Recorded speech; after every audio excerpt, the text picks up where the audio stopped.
balik lagi di course Dasar-Dasar Public Speaking untuk Master of Ceremony bareng aku Rani Raj.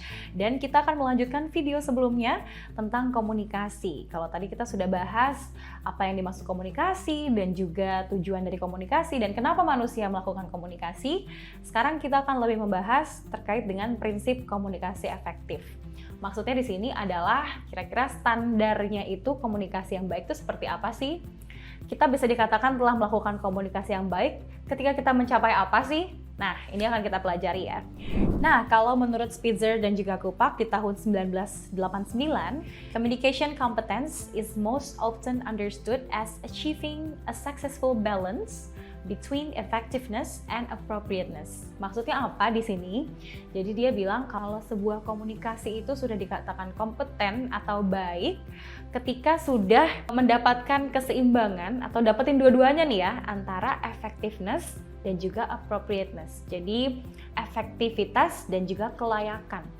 Nah, ada dua aspek yang menurut Spitzer dan Kupak ini harus dicapai untuk melakukan komunikasi yang baik.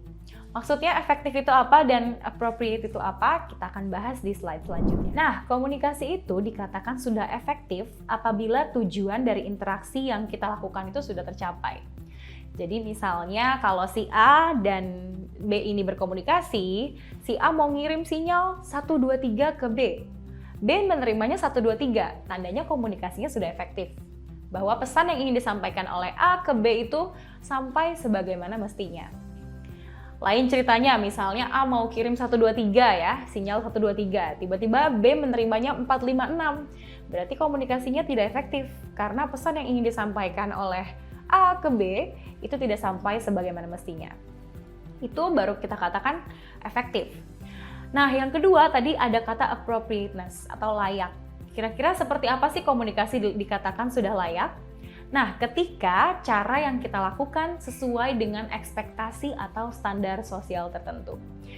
Kenapa dikatakan seperti ini? Ini yang mengatakan Marianne Dayton dan juga Elaine Dzeli di tahun 2019. Jadi kita harus mengikuti standar sosial dan juga nilai-nilai tersebut. Mungkin kita masuk ke contoh kali ya supaya teman-teman bisa lebih dapat nih maksudnya apa. Kenapa sih kompetensi komunikasi atau komunikasi yang baik itu dikatakan baik apabila sudah efektif dan layak? Kita mulai dari contoh ya, mau menekankan bahwa apa yang dikatakan oleh Spitzer dan Kupak dan juga di slide berikutnya di Dayton dan juga Dzeli, mereka mengatakan hal yang serupa ya, bahwa komunikasi itu sudah dikatakan baik ketika dia sudah efektif dan juga layak. Nah, kita akan bahas dari efektif dulu. Bahwa tujuan komunikasi yang baik itu harus pesannya tercapai ya. Pesannya tuh nyampe ke audiens kita atau ke receiver-nya. Misalnya ketika teman-teman lagi berkomunikasi sama atasan. Misalnya komunikasinya adalah gini, atasan kamu ngasih tugas banyak banget ke kamu. Tapi sebenarnya kamu nggak mau nerima tugas itu dan merasa tidak mampu. Kamu merasa akan lebih baik kalau tugas ini dilaksanakan oleh orang lain. Tapi dibandingkan kamu berbicara secara langsung, kamu diam saja, tapi kamu berharap atasan kamu mengerti kalau kamu tidak bisa mengerjakan hal tersebut. Kira-kira nyampe nggak pesannya ke bosnya? Kalau kamu diam aja, kayak, oh iya siap Pak. Kira-kira nyampe nggak pesannya? Nggak akan sampai ya, jadi itu kita bisa katakan sebagai komunikasi yang tidak efektif karena pesannya tidak sampai ke atasannya. Walaupun secara etika pekerjaan kamu sudah melakukan hal yang benar ya, jadi secara standar sosial kamu sudah melakukan hal yang benar dengan menerima tugas dari atasan kamu. Tapi secara efektivitas komunikasi kamu tidak efektif.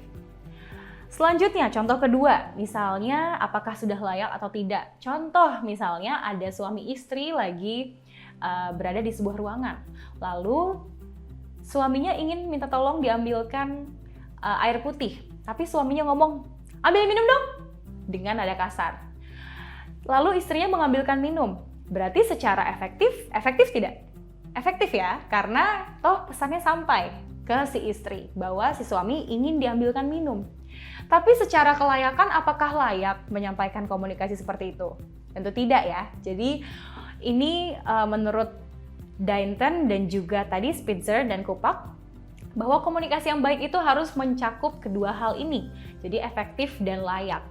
Misalkan kasus tadi suami istri tadi ya, apabila sang suami meminta dengan baik, tolong ambilkan saya minum, lalu sang istri mengambilkan minum. Maka itu sudah kita bisa katakan sebagai komunikasi yang baik, karena pesannya sampai dan dilakukan dengan standar ekspektasi atau standar sosial tertentu. Jadi dengan cara yang layak ya, dengan cara yang baik. Untuk itu penting untuk kita mengetahui kira-kira bagaimana sih cara menyampaikan pesan dengan efektif dan juga layak. Untuk itu, untuk kamu yang pengen tahu lebih lanjut, tonton terus video selanjutnya ya.